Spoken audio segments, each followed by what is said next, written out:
Hey, how's it going, everyone? It is your boy Wags here, and we are back with episode 2 of The Pale Beyond. Now, I guess I didn't realize this, but we actually need to advance into the next week for our save to even, save. And, so yeah, I actually had to play the first week completely back again, but, I just rewatched the video. I just did the same choices. I didn't change anything. But yeah, future reference, we will need to advance into the next week in order to save. We haven't made exactly any crazy decisions as of lately. We had a stowaway kid and Captain, I forget his name, the captain wanted our input. We decided to drop him off at the next port. We made it the father's decision whether he wanted to stay on board or not. He decided to stay. And that's been pretty much it. Now we're just going to advance into the next week, so buckle up.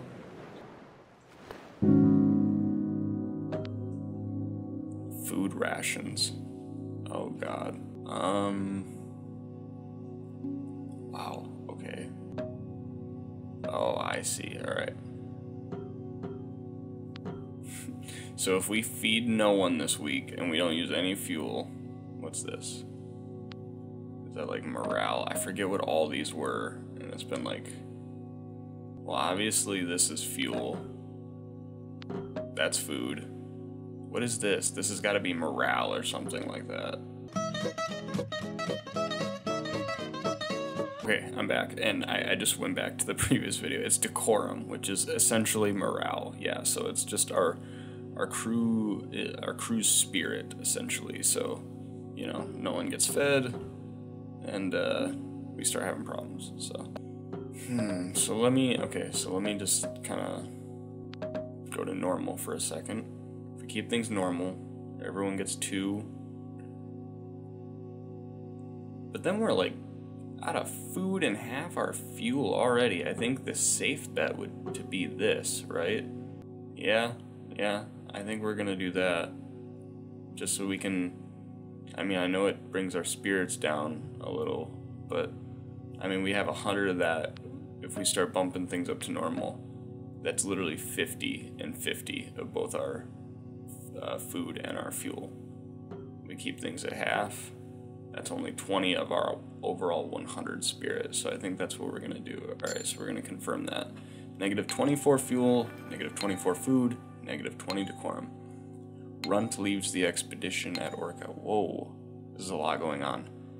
Runt leaves the expedition at Orca Island. The ship makes its last port at Orca Island. Cordell's sledding dogs are picked up. The scouting crew and Kurt Darling are picked up. The days are getting brighter as you move further south. What's Runt?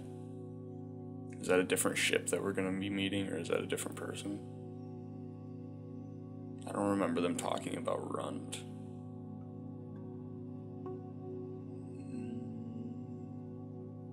I remember them talking about Kurt Darling. He's some sort of celebrity. Alright, let's start the next week.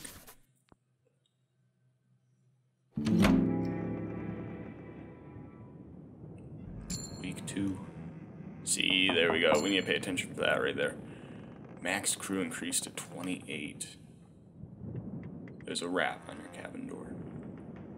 Come in. The door swings open to reveal Kurt Darling, all but filling its frame, grinning ear to ear. There you are, Officer Shaw. The ship's navigator is a difficult man to miss. Stature and reputation precede him. Adorned with a slew of apparatus, this seemingly one-man expedition would be known to anyone following the heyday of exploration and the merchandising that followed.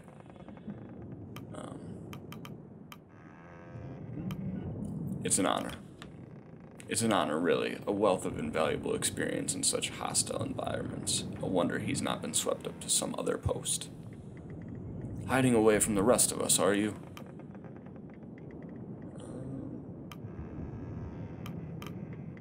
Are you always this early to rise? These days I tend to enjoy a good lie-in, but not during an expedition. You know what they say, of early birds and worms.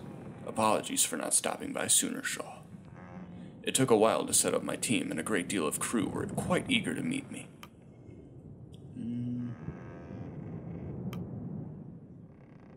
That's right, you're something a celebrity, aren't you?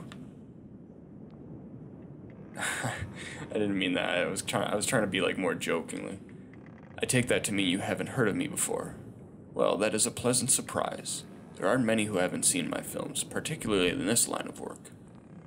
More than one fellow on this crew said my work inspired them to explore the world. Quite the honor, is it not? Yeah, they don't really seem the film-going type, to be honest. This crew don't seem the film-going type. Well, yes, most were born on the sea to begin with. But it is good to know even those old films can inspire. Ahem. I suppose I did get distracted, didn't I? Anyway, I was hoping you'd join me up deck. Of course, but why? We've finally entered the pack. I thought you'd want to see it for yourself. What is this pack? The ice pack. Oh, I get what they're saying. All the ice on the ground, or in the water, that we're gonna have to brush through. It's not just water we're sailing to anymore. I'll be right behind you, Kurt. Kurt turns to walk away, before turning back. Oh, and enjoy your morning. It's a good day, Shaw. Ah! He leaves. Kurt Darling added to the manifest. Is he a specialist? Yes, sir. And so some of these people are locked, and it just means they're deployed at certain stations. So some people I will come across and they won't have locks, and that means I can deploy, like eventually I guess I'll have the option to deploy them to certain stations, whatever I want. So he leaves. Oh, I can open my journal, of course. Alright, so we're just making note of what's going on. So we can check back and see, oh. So, okay, so there's just what we wrote earlier, what happened, and so we can just check back every now and then and see, look back and see what's been going on.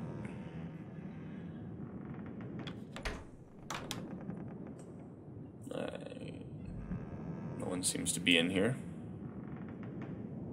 This is my cabin right here. Where should we go? Let's go down here. Nope. Oh, people are sleeping. Everyone's sleeping because it's, oh, you're right, it's super early in the morning. Many of the crew are still fast asleep laying in hammocks. Best not to disturb them, Shaw. You don't want to find yourself dealing with an abruptly woken sailor. Let us head up deck. The sounds of snoring are rather obnoxious. Okay, this person was not here 2 seconds ago. Mrs. Gloss. You know, one of the science team returning to their room. Ah, Miss Gloss, did you have a good rest? She nods to you. Ah, hello. I did not expect many to be up this early. Harriet Glossley. I believe I've met your husband. Ah, yes. Dwight made mention of your encounter. He's still fast asleep. He's adjusted to the ship well. I believe a walk around the ship would help acclimate myself to the waves. Perhaps it will take some more time. With that, Miss Gloss makes her way back to the cabin. The science team aren't used to the sea, or the sailor folk. Quite the culture clash, isn't it? Well, I'm sure they'll grow used to them over time. Ha ha. Ha ha ha. Alright, so now we have Harriet on our manifest. Gosh, I can't believe we're really gonna meet freaking 22 more people. That's crazy. Okay, doctor's office now. The door to the doctor's office remains locked. Seems the good doctor isn't in, or perhaps enjoying his sleep. You're yet to come across the ship's doctor, even after all this time. Well, where's he at?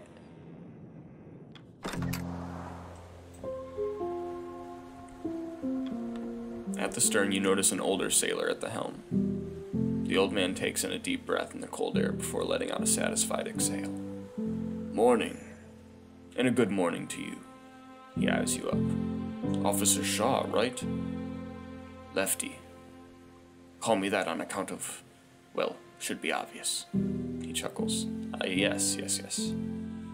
Don't worry about the bad sight. That is all feel.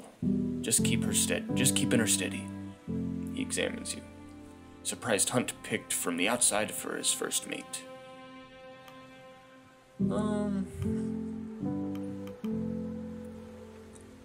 Would you prefer... Oh, no, that's probably too, like...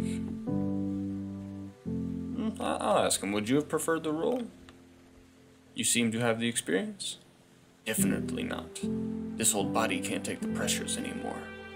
Besides, I've worked on other ships. Others have worked with the Hunt much longer. You must be something special for Hunt to look outside the ranks. You've got the experience at least. Merchant Navy's quieter, though. Mornings like these are about the only peace I get from the younger lot. You should take these moments when you can. Lefty returns his attention to the helm. As you get older, I suppose you learn to value the quiet moments, eh? Let us hope we're just as diligent when we're old and gray. Myself before you, of course. Alright, we're gonna join Kurt at the bow. Look at this ice we are sailing through. I'm just now noticing that. Things are starting to get cold. We are -4 Celsius, which is about 25 degrees Fahrenheit, somewhere like, yeah.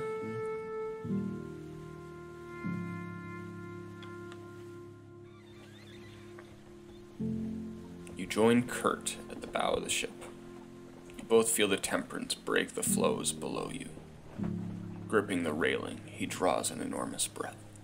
The footing beneath rises as the ship mounts an impending ice floe. There is a moment's hesitation before a profound crack relieves the ship, cascading across the ice. He exhales. See? Nothing else like it. Well, I would have liked to see it, but you're giant. You were just in my way the whole time. I couldn't see a damn thing. You weren't wrong. It's something, all right. Look at the ice. No two cracks are the same.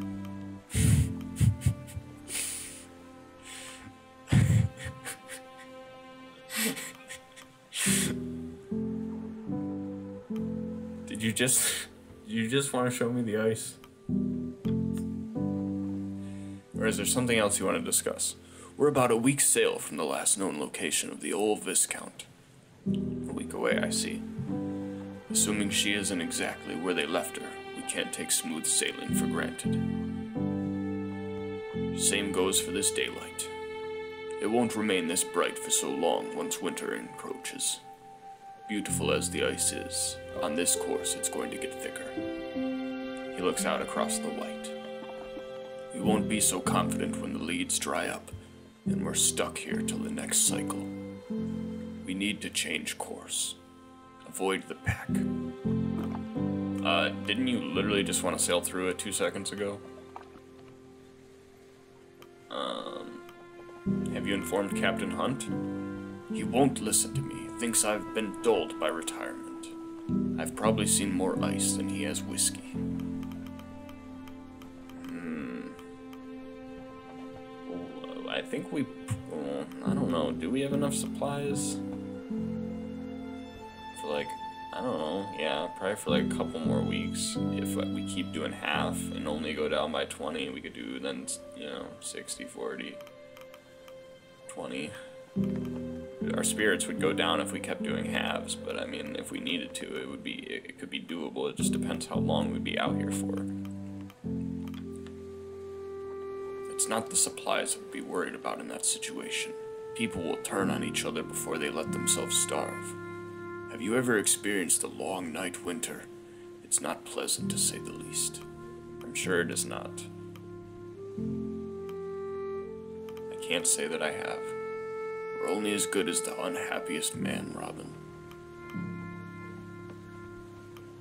That is First Mate Shaw to you. Get it right. Alright, I'll see what I can do. Thank you. Kurt nods and turns back to look across the ice.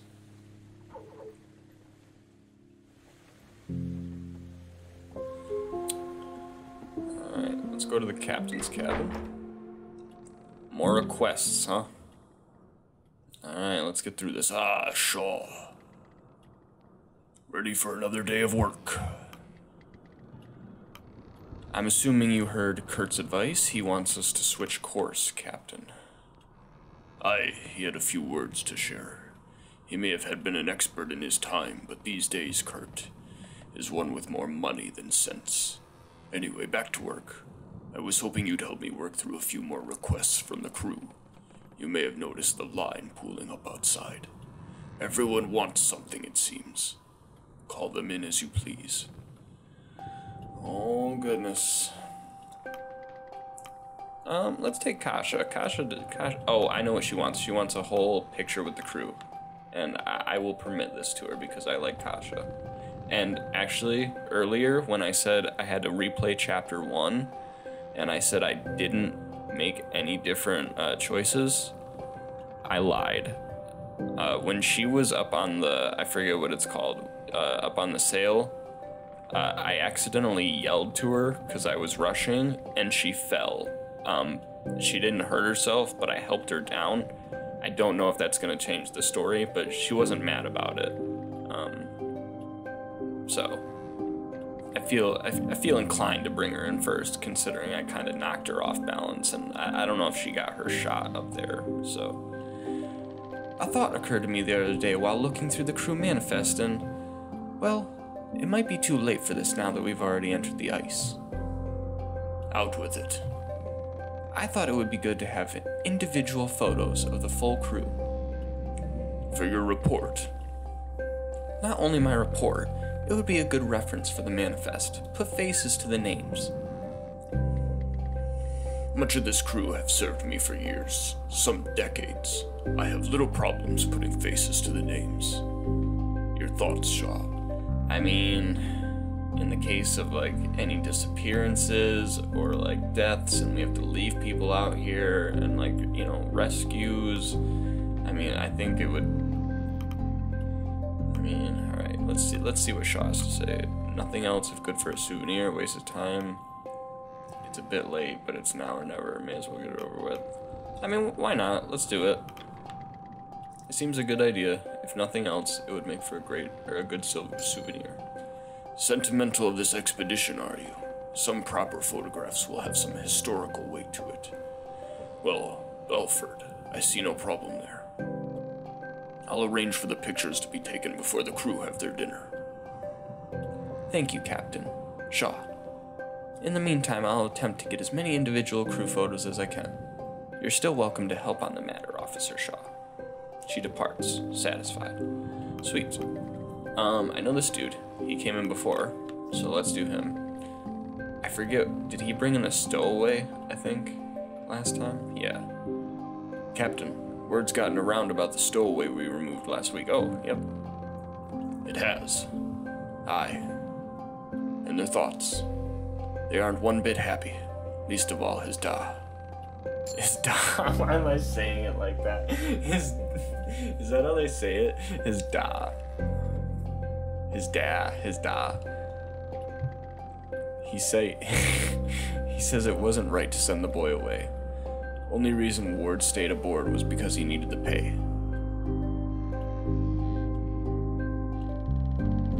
Up in arms, are they?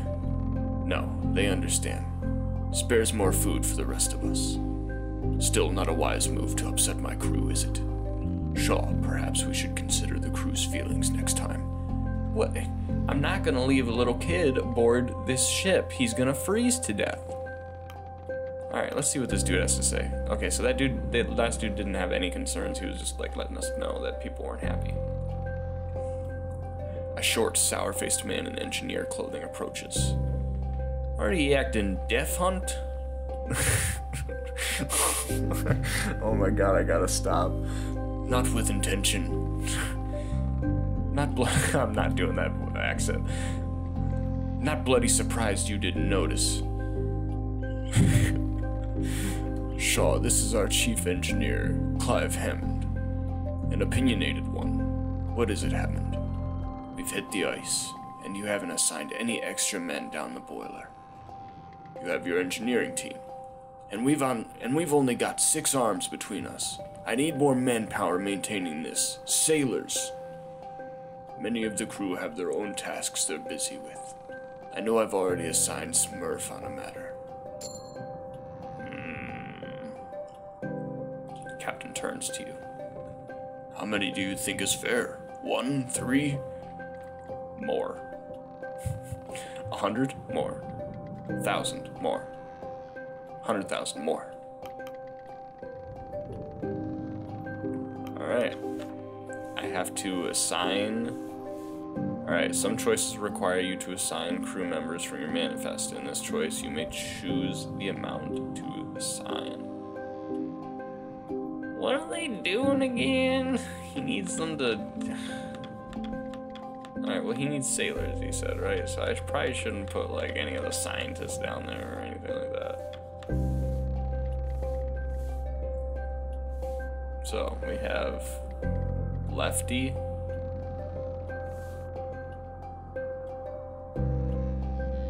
Doug. Joe. Killian's busy, because he said Smurf. Captain said he had already put Smurf on a different task. And Amelia. We'll give him 2 people. How about that? He says he needs more though. I really gotta start paying attention, like, a little more. Like I totally forgot what he needs these people for.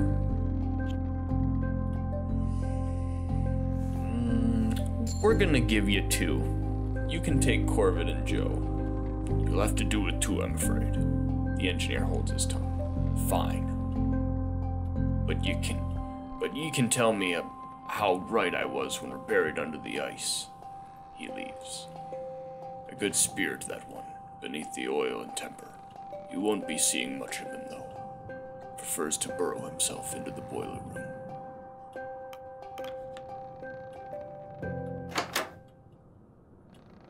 Good to have all that settled, then. Perhaps we shouldn't rule out old Kurt so easily. If the man thinks there could be an alternate path through the ice, he's free to search through it. Shaw, meet with him when you have time. Changing course or not, we'll want one of his scouts set up in the crow's nest. Take care of that, then you'll be done for the day. Yes, sir.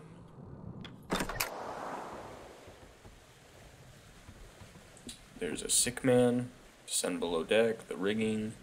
Speak to the navigator. I'm gonna talk to the sick man. Seasick. Aww. You spot a youthful-looking man leaning over the side of the ship, his head slumped as he looks into the icy pool below.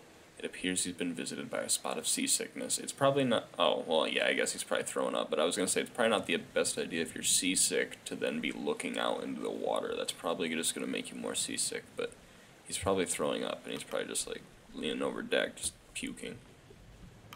You alright? You speak out, and the sickly man doesn't answer. He raises his head and turns to spot you, his eyes widening in shock as he does.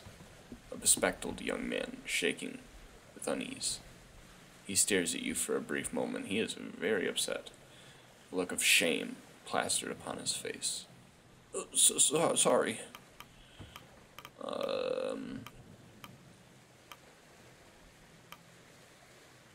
I haven't seen you around. Who are you? I'm very sorry. Is that your name? Arthur turns around and hurriedly runs in the opposite direction, avoiding your gaze. The dude just ran away. Alright. I'll remember that, Arthur. I ain't gonna assign you to no tough jobs. You obviously can't handle it. Where are you in this? Arthur. He's seasick.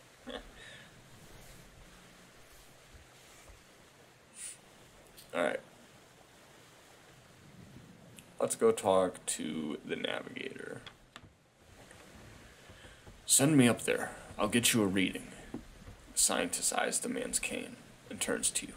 I believe the navigator means to send one of his scouts. The navigator clears his throat and taps his cane. Of course. If you find one of mine, they'll get us a reading, rightly. I can, Dang. Let's do the rigging first. While examining the rigging of the ship, your eyes notice a figure darting by, clipping on the ropes with ease. The figure lands on their feet before dusting themselves off. Their outfit denotes one of Kurt's scouting crew. Why does this look like a 13-year-old girl? Why is she so small? Acrobatic scout. No problems. She looks to you. And you are? She must just be small. I swear everyone like I've talked to is like up to here on the screen.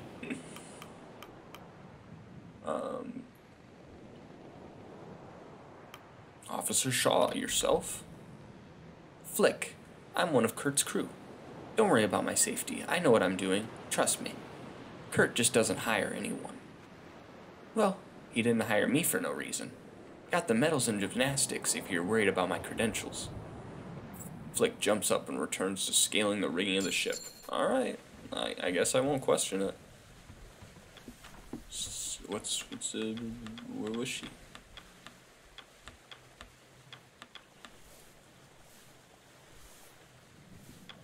Why is it so hard to find people in here? Scouts. Soren, Flick, Clipper. Alright, let's do this. Scout from the crow's nest. Oh.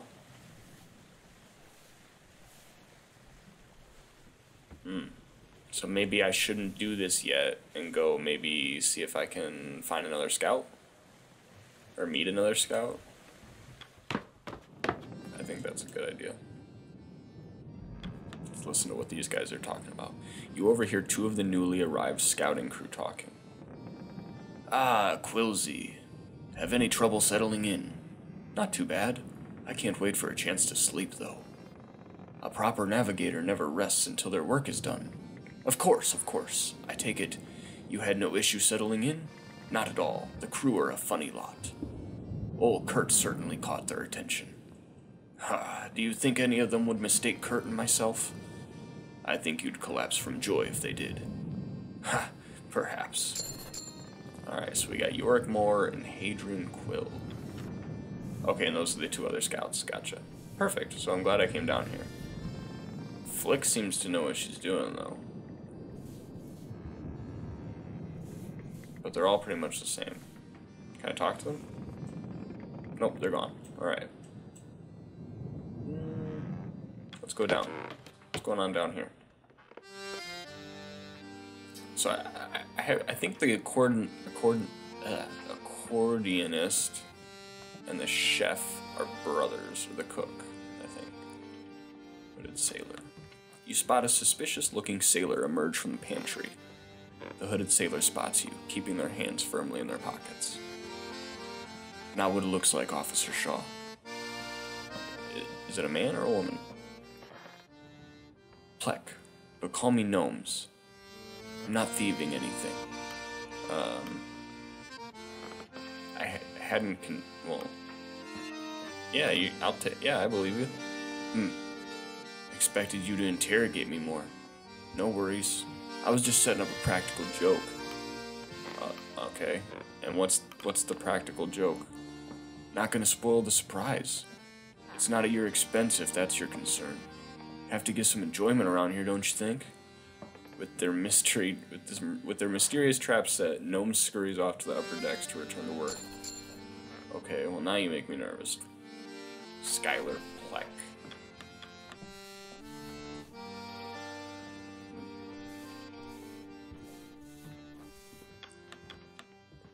We have yet to meet the engineers.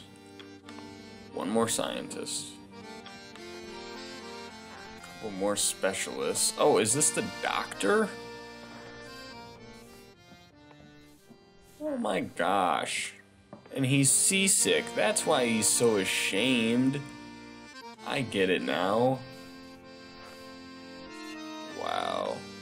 I'd be ashamed too if my whole role was to like keep my crew members like healthy and I'm sitting there like all sick and can't even take care of myself, you know what I'm saying? We talked to the cook first last time, so let's talk to the accordionist. Why is that so hard for me to say? He spots you and ceases in his playing. Need something?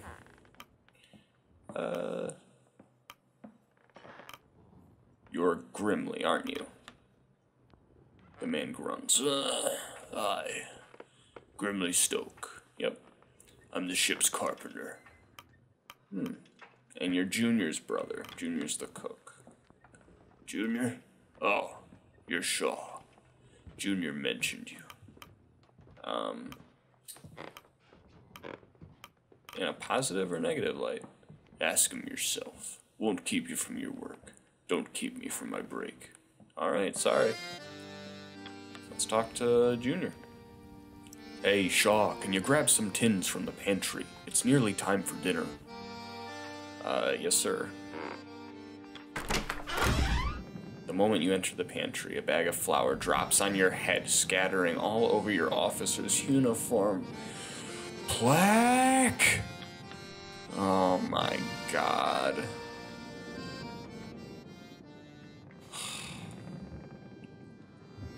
The hells was that? Gnomes?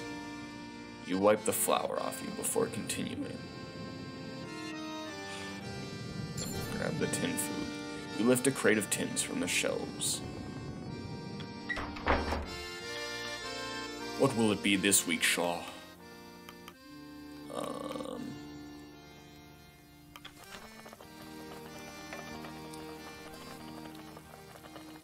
Resource items may be spent here for instant effects, increasing food or changing status. So if I put this in here, we get more food. Okay, that makes sense. I'm assuming we only have so many of these around that we'll be able to use.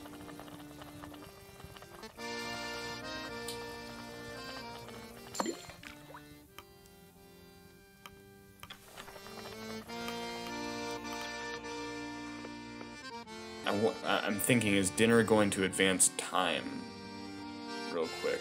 Because if not, I should probably go up real quick and do this.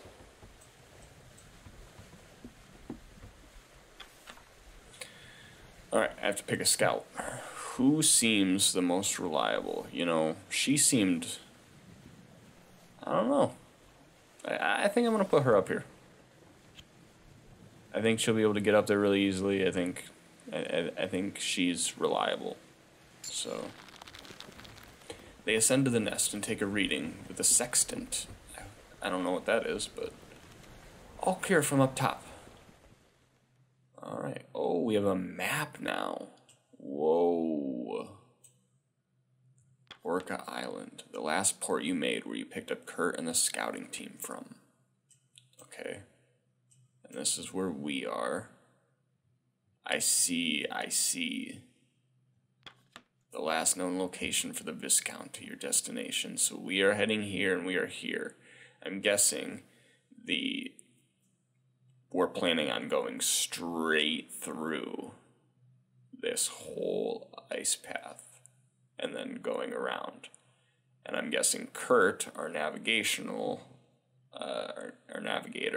wants to go around. That is going to be my guess for now. As of what I've been told. Oh, never mind. So we put someone up there. Perfect. All right. Call the crew for dinner. The crew have their meal. Ah, shall we toast to the ice? Aye. The days get longer, but dinner is fixed. It will see us through the long days and the darkest nights. True, very true. Where would we be without food? The crew return to their posts. The hammocks are unfurled in preparation for the evening. You can't help but notice that it's still bright light outside. You notice two sailors passing by from the dinner table.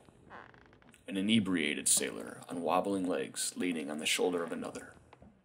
Ah, good times, good times. Need to learn to handle your drink. Oh, that's the other guy. Need to learn to handle your drink, Tucker. But I'm fine. My mates can carry me, eh, Cavity? They can also drop you. Have two Johns carry you next time. Are you asleep? Shit. Rife?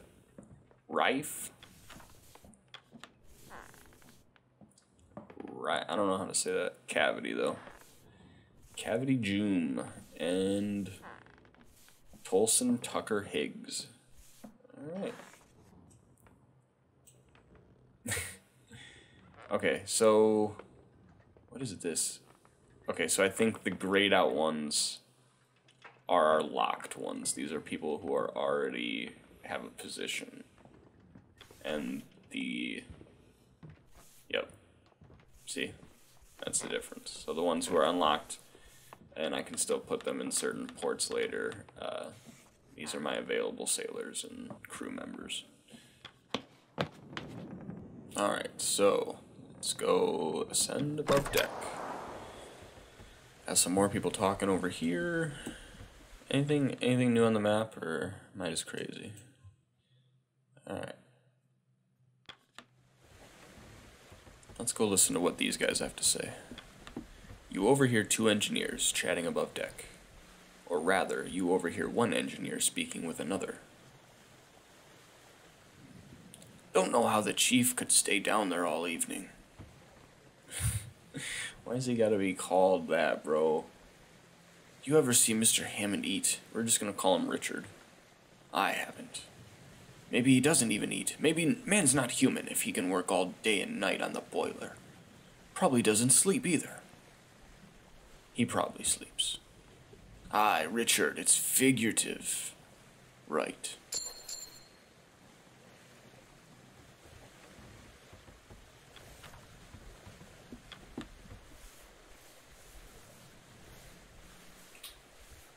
So they were engineers. Yep, they're the engineers.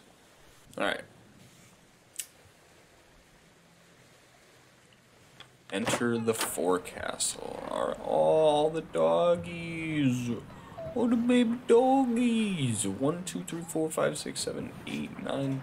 Oh my, I lost count. 1, 2, 3, 4, 5, 6, 7, 8, 9, 10, 11, 12, 13 dogs. I'm an idiot. There's 14. What am I doing counting? Where's the 14th? 1, 2, 3, 4, 5, 6, 7, 8, 9, 10. Wait. Alright, I'm done. The dogs regard her with rapt attention as she paces between them, bowl in hand. The largest joins her side as you approach. Try some. Is it not for dogs? What's in it? Caviar and rose petals. Sure. You nearly burn your mouth on the hot broth. It's surprisingly palatable. You feel yourself warming up. You seem to enjoy it. I'm afraid there's only so much. If you want more, it'll be among the dog's leftovers. Penguin, some blubber, fats and proteins, fastest way to hydrate them. Was there something you needed? Just inspecting the animals. Come to look at the cute doggies, get some pets. Come boop some noses. They belong here more than we do. Unlike us, they need the ice. It cools them through their paws as they run. They'd overheat otherwise. Interesting. Who's that beside you? This is Stanberry. Hi, Stanberry. Bark. You've been on the ice for a long time. A long time, yes. Strong animal. Very. They handle stress differently, adapt quickly. There's plenty to be learned from them. You obviously love these animals. They need me, and you'll need them. Oh, I know. Oh, I got to pet him. You ruffle his head. It tries to lick the broth from your fingers. Of course he does. He's a doggo. Oh, dang. I think we are heading to week 3.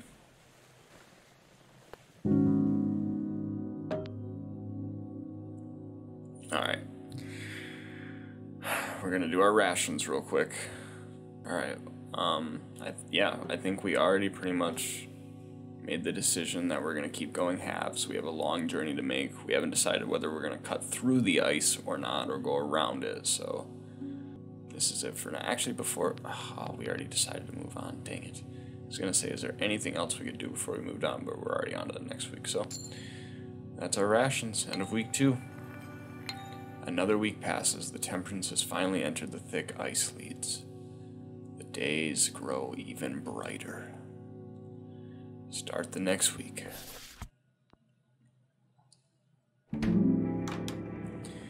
Three weeks on the Temperance.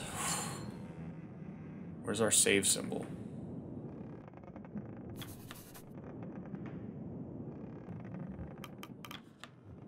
Right, we just read that. Alright, let's leave. No one here. Let's go mid-deck. And everyone's still sleeping. Pumps. We haven't seen this place yet. Alright, nothing going on in there. Nothing going on in the pantry.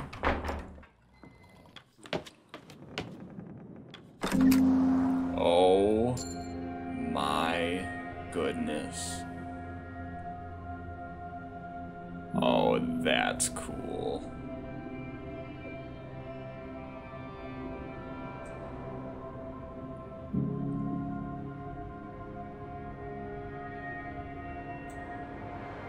Look at us go. Look at us cut through that ice. Oh my gosh. Look at it all crack.